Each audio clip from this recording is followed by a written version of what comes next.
राज्याचं अर्थसंकल्पीय अधिवेशन सुरू आहे आणि आज अधिवेशनाच्या दिवशी आमदार गोपीचंद पडळकर आणि आमदार सदाभाऊ खोत हे ज्या प्रकरणावरून आक्रमक झाले होते ते प्रकरण खरं तर जालना जिल्ह्यातील आणवा या गावात घडलेलं होतं आणि ज्या गावात हे प्रकरण नेमकं घडलं होतं त्याच गावात मी आता सध्या पोहोचलेलो आहे। कैलास बोराडे या नावाच्या व्यक्तीला गरम रॉडने चटके दिले होते, त्याच्या अंगावरती जखमा केल्या होत्या, अमानुष पद्धतीने मारहाण करून त्याला चटके दिल्याचा प्रकार जो आहे तो आणवा या गावात घडला होता। साधारण 4 ते 5 दिवसापूर्वी महाशिवरात्रीच्या दिवशी ही घटना घडलेली होती।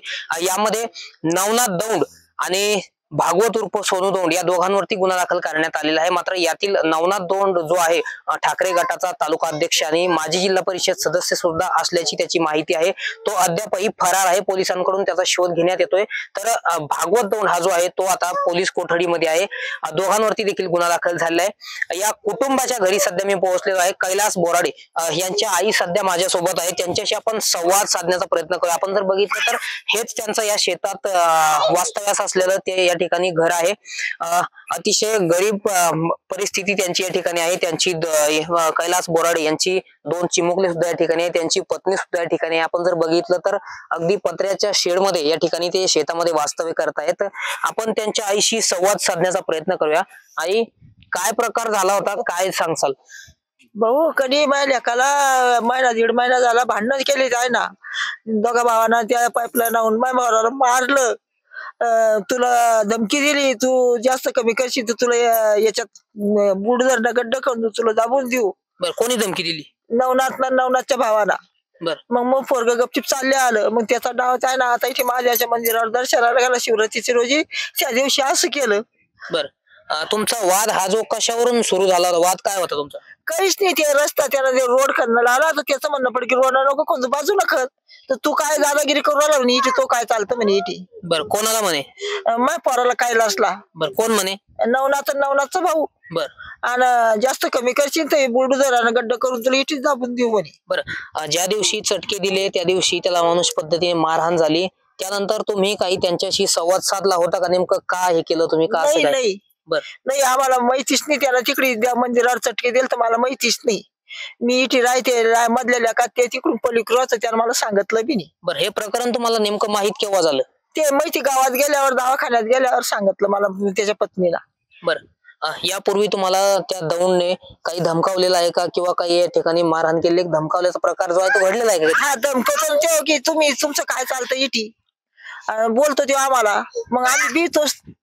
आता आम्ही तिनेच लोक राहता इथे। आता तुमची प्रमुख मागणी काय मग?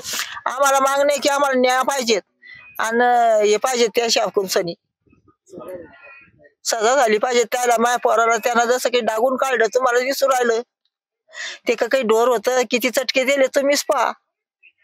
आम्हाला सजा झाली पाहिजे त्याला। आपल्यासोबत कैलास बोराडे यांच्या पत्नी सुद्धा आहे, त्यांच्याशी आपण संवाद साधण्याचा प्रयत्न करूया। त्यांची 2 बारीक चिमुकले सुद्धा या ठिकाणी आहेत। मला सांगा, काय प्रकार झाला होता? 1 महिन्यापूर्वी त्यांचे काही भांडणं झाले होते तिकडे रस्त्याच्या वादावरून। त्यांनी धमकावलेलं होतं, तिथं धमकी दिली होती, पाहून घे तुला दाखवून देईन म्हणे। आणि नंतर मग इथं शिवरात्रीच्या दिवशी त्यांनी बरोबर ते डाव साधला आणि दोघा भावांनी मिळून त्यांना मारहाण केली, चटके दिले वगैरे। बर, कोणी कोणी मारहाण केली? ते नवनाथ दौंड आणि सोन्या दौंड या दोघा भावांनी मिळून ते मारहाण केली होती। बर, यापूर्वी काही तुम्हाला धमकावल्याचा किंवा काही भीती दाखवण्याचा प्रयत्न त्यांच्याकडून काही प्रकार असा झालेला आहे का? धमकावते असे 1-2 वेळेस असे धमकावण्याचा प्रयत्न केलाय त्यांनी आणि अशी दहशत त्यांची इथं एवढ्या याच्यात। बर, म्हणजे या भागामध्ये नवनाथ दौंड आणि भागवत दौंड यांची दहशत आहे असं तुम्हाला म्हणायचंय?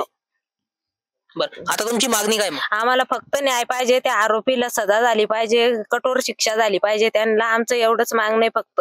आम्ही गरीब आहे, आम्हाला न्याय मिळालाच पाहिजे। आमचे लहान 2-3च घर इथे, रात्रीचा आम्हाला त्यांचा कधी पण भविष्यात धोका आहे। आम्हाला फक्त न्याय पाहिजे आणि त्यांना कठोर शिक्षा झाली पाहिजे, एवढीच आमची मागणी। तर नक्कीच आपण या ठिकाणी बघितलं की त्यांच्या आईशी आपण संवाद साधलेला आहे आणि त्यांची पत्नी सुद्धा या ठिकाणी आपल्यासोबत बोलत होत्या। यावेळी दोघींनीही अशी प्रतिक्रिया दिली की आम्हाला त्यांच्या कुटुंबापासून धोका आहे, आम्हाला सुरक्षा पाहिजे आणि या प्रकरणातील आरोपींना कठोरात कठोर शिक्षा झाली पाहिजे अशी मागणी सुद्धा त्यांनी केलेली आहे। कारण आम्ही शेतात राहतो, रात्री बेरात्री केव्हाही येऊन ते आम्हाला धमकावू शकतात अशी सुद्धा चिंता त्यांनी या ठिकाणी आता व्यक्त केलेली आहे। त्यामुळे आरोपींना काय शिक्षा होते आणि सरकार या बोराडे कुटुंबियाला न्याय देतं का हे पाहणं महत्त्वाचं ठरणार आहे। रामनाथ ढाकणे, TV9 मराठी, अनवा, जालना।